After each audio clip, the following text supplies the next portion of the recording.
Well, it's taken me a while to get to it, but I'm finally reviewing Star Wars Jedi Fallen Order. Hold up, by the way, for this COPPA garbage that's happening right now, this video is not intended for children under 13 years old. If you're under 13, honestly, go away. I don't want to pay thousands of dollars because YouTube might pretend that my videos are made for you, which they aren't. In fact, 100% of my audience, as per YouTube's own analytical data that they give to me, shows that my audience is exclusively above the age of 13, with the overwhelming majority in the range of 18 to 36, but still, just to be safe, if you're under 13, you're not supposed to watch this because blah blah something blah blah, who cares, go away. Back on topic. Right off the bat, I'll say that I enjoy this game. I had fun playing it, which on the most fundamental level is basically the only goal for a piece of entertainment. However, I think the positive reception of this title is not just a function of its admittedly solid design, it is actually being skewed higher than expected by simple user desire. EA has been absolutely butchering the Star Wars license. For starters, they have hardly utilized that exclusive license at all in the recent past, but to go even further, when they did, it was for Battlefront 2, which quite literally started a global regulation effort against loot boxes and gambling in video games. Jedi Fallen Order, to say the very least, is not going to piss off entire governments, so that's a win. But just because something is not awful in a world where awful has become normal and expected, does not make it truly great. Jedi Fallen Order is full of replicated mechanics. I don't mean this to sound unduly negative. Most of what occurs in the AAA games industry nowadays is, to some degree or another, replication of existing material, but that is exceptionally accurate to say in this case for this particular game. Mechanically, it conjures up images of Assassin's Creed, Tomb Raider, Uncharted, and even Dark Souls, while combining aspects of these games under a Star Wars paint job.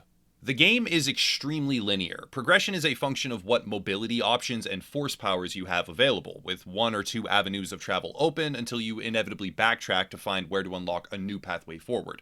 While progressing through these winding segments, which, by the way, are extremely maze-like for the vast majority of the game, you will encounter various enemies from the Star Wars universe.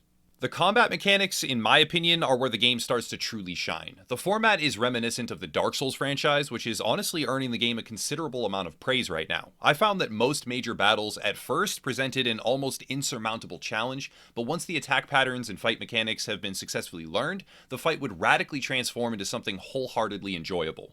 This type of satisfaction and general learning process follows the blueprint of games like Sekiro, Shadows Die Twice, Nioh, or Dark Souls, and is extremely appealing to a certain demographic of gamers.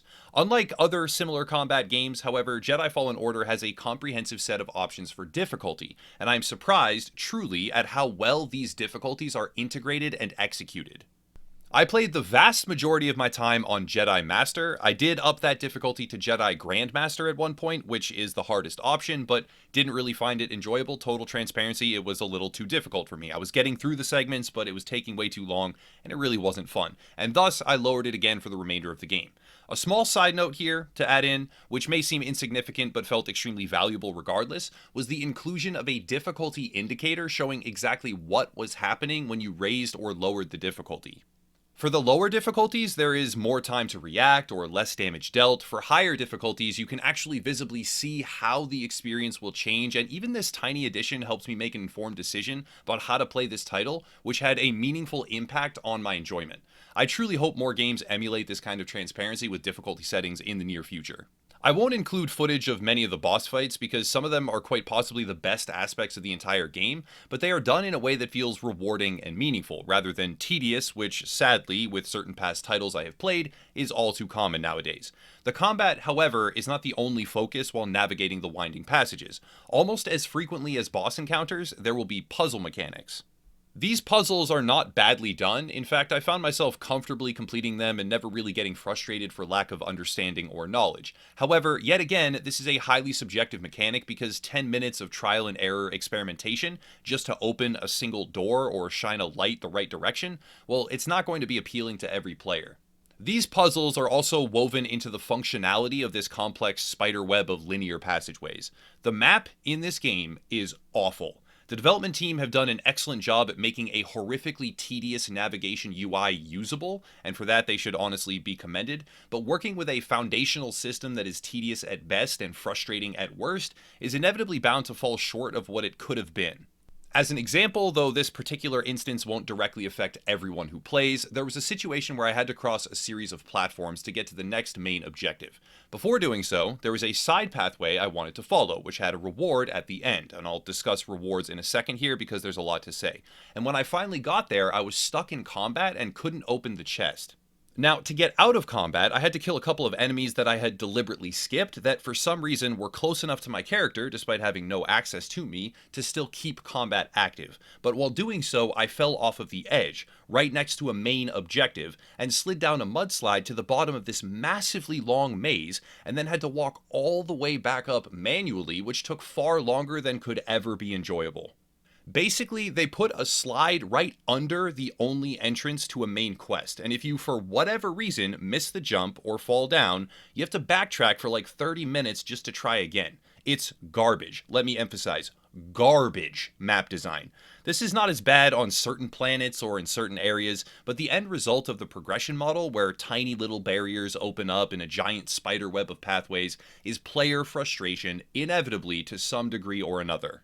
The backtracking itself is also really annoying. It was made infinitely better by the design choice to sometimes offer unique battles and enemies while navigating the forced backtracking segments, but when those unique elements are not present, it's less than ideal and gets very boring very quickly because everything spawns in the same location, you've been there before, sometimes multiple times, and it really does get old quite quickly. But now we get to the rewards. This game has some of the most worthless rewards I have ever seen in my entire life. The skill tree is interesting until you realize there's basically nothing there except a couple of new attacks, which are strong, I guess, and a few force powers that are somewhat situational, but even then, despite it being woefully lacking in terms of truly meaningful choice, that's not even the bad part. The bad part is that almost every single chest or box you open in the entire world only has poncho colors or lightsaber handle components. Perhaps a skin for your ship as well, that sometimes happens.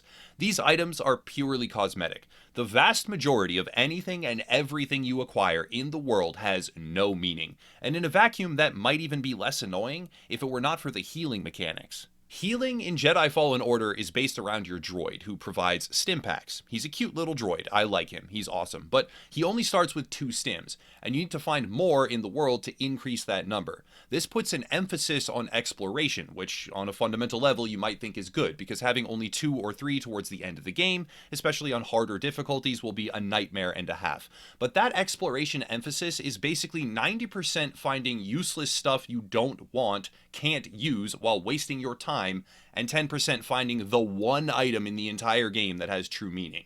This is the biggest display of wasted potential I have seen in a very long time. The lightsaber components could have had actual material impact. A better switch that allowed for faster initial attacks when they were coming from the sheath position.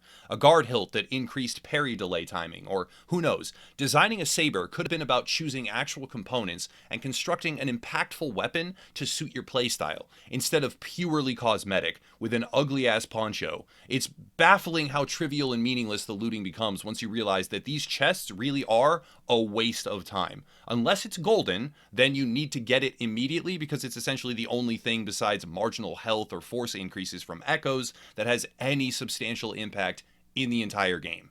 For story, I found myself relatively unimpressed, despite having a deeply ingrained love of the Star Wars universe until very specific intervals with a truly fulfilling conclusion, that I will say. I won't spoil what happens except to say that this game succeeds remarkably so at showing that the universe of Star Wars is much bigger than the relatively trivial events of your own personal character.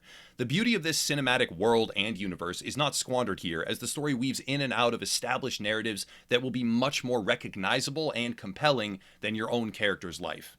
The characters individually I had no love for. I enjoyed seeing the undeniable growth of the main protagonist, I did honestly enjoy that somewhat, but the motion capture is bad, and really made him look like, I don't know how to say this diplomatically, so I'll just say it, the way his jaw is hinged just makes him look perpetually dumb. Like his entire existence is that exact moment when he was asked a question and has no idea how to answer it, and his face got stuck like that.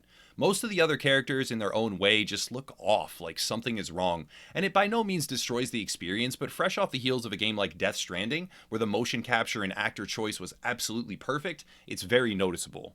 For length, it's maybe 20 hours long, though it was quite a bit less for me personally, seeing as once I realized almost everything you get is just poncho colors or lightsaber cosmetics that you hardly even see, I stopped doing the side puzzles. But length is not the sole determination of value.